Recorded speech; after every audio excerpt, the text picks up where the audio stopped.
I woke up at 2:30 on the night of December 14th to my phone ringing. It was an old colleague from US Naval Forces Central Command in Bahrain. His voice was tense. "It happened again," he said. "8 this time. We shot them all down. But what?" I asked. "But they're learning." When I hung up, I had one thought.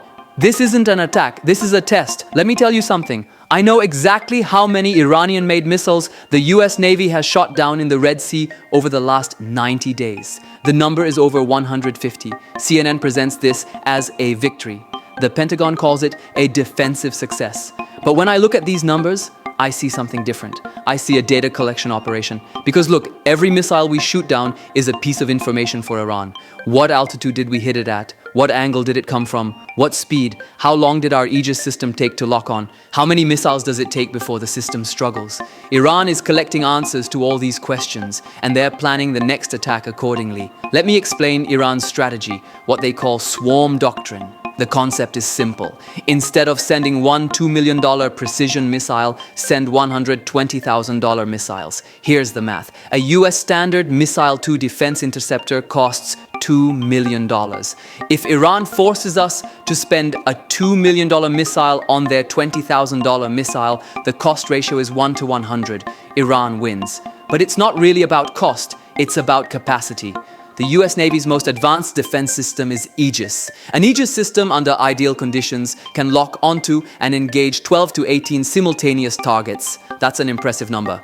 In the 1990s, this was the best system in the world. But it's 2024 now, and Iran has over 3,000 ballistic and cruise missiles. Do the math. Let me tell you a story. In October 2023, a US Navy destroyer, USS Carney, was on patrol in the Red Sea. One morning, 6 targets appeared simultaneously on the radar screen. Iranian-made Quds cruise missiles launched from Yemen. The ship's commander immediately went to defensive positions. The Aegis system was activated. Within 8 minutes, 5 out of 6 missiles were destroyed. The 6th fell into the sea, failed launch. The Pentagon reported this as perfect defense. When I read the report, I saw something different. 6 missiles equals half the system's capacity used. But what if 12 missiles had come? Or 24? And I ask myself, is Iran asking the same question? Because look, Iran isn't stupid. They've studied our systems. They know that an Aegis ship can handle a maximum of 12 to 18 missiles simultaneously. And they know that typically 1 to 2 ships patrol the Red Sea. So the math is simple. If Iran, or Iran's proxy, the Houthis, launches 30 to 40 missiles at once, more than half get through. And that's exactly what they're testing right now. I learned from my sources that there's a pattern in the Houthi attacks over the last 90 days. In the first attacks, 2 to 3 missiles came, then 4 to 5, then 6 to 8. Now in the most recent attacks, 10 to 12 missiles are coming. Why? Because Iran is testing our threshold. They're looking for the answer to, at what number does the system collapse?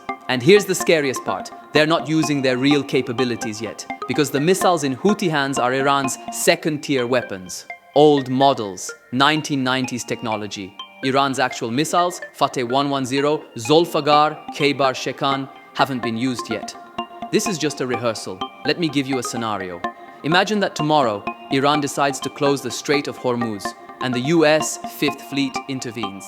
Iran's strategy would be this: simultaneously from different points, launch 200 plus missiles. Half cheap drones, half cruise missiles, some ballistic missiles. All at different altitudes, different speeds, different profiles. The US Navy has 6 to 8 ships in the Persian Gulf, each with Aegis systems. Total capacity, 100 to 120 simultaneous targets. Iran sends 200 missiles. Math, 80 to 100 missiles get through. When I first heard this scenario, I was sure they'd miscalculated. I consulted with the Pentagon. Is this scenario realistic? I asked. The answer shocked me. We don't know because we've never tested it. And that's when I understood we are the most advanced Navy in history, but we've never faced an attack like this. Since World War II, no enemy has launched a saturation attack against the US Navy. Iran will be the first. And look, Iran knows this. They've found our weak point. Our system is perfect but limited, and Iran's system is primitive but unlimited. They have 3,000 missiles. We maybe have 500 defensive missiles in the region. They produce missiles for $20,000. We produce missiles for $2 million. The war math is very simple. Iran lasts longer. Let me tell you what it's like in the Red Sea. I've been in USS Carney's command center. When red dots appear on the radar screen, each one an enemy missile, the atmosphere in the room changes. The screen's brightness illuminates the room. The commander, in a calm voice, gives the order. Target acquired! Engage! 2 seconds later, a Standard missile launches from the ship's deck. A sound like thunder. The entire ship shakes. 30 seconds later, the red dot on the radar screen turns green. Splash 1. But immediately after, a new red dot appears. Then another, and I'm thinking in that moment, what if the dots don't stop? Because look, right now the Houthis are sending 10 to 12 missiles, and we're shooting them all down. The system works, but what if they send 50 missiles or 100? I asked this question to an Aegis system operator. His answer was, we can scale modularly, more ships, more capacity. But what if the ships are scattered? What if there are only 2 to 3 ships in the region? I said. He went silent. And right here is where you see Iran's strategic genius. They know they can't defeat the US Navy in one shot, but they know our system has a threshold. And they're testing to find that threshold. Every Houthi attack is a data point. Every missile we shoot down is a lesson for them. And they're sending slightly more missiles each time. The question is, will they stop before we reach the threshold, or will they keep going until they find it?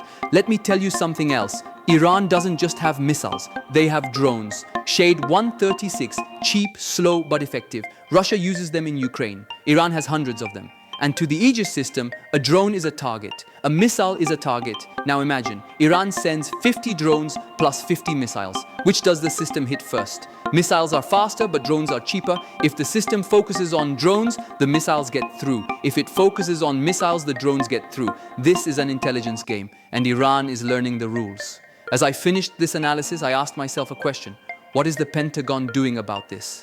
Answer, they're developing laser weapons, unlimited ammunition, low cost, ideal solution. But here's the problem, they're not operational yet. Maybe in 2027 to 2028, it's 2024 now. So for 3 to 4 years, we'll continue with the same system, and Iran will continue testing. And let me tell you this, one day, one morning, when 50 red dots appear on the radar screen, the system will alarm.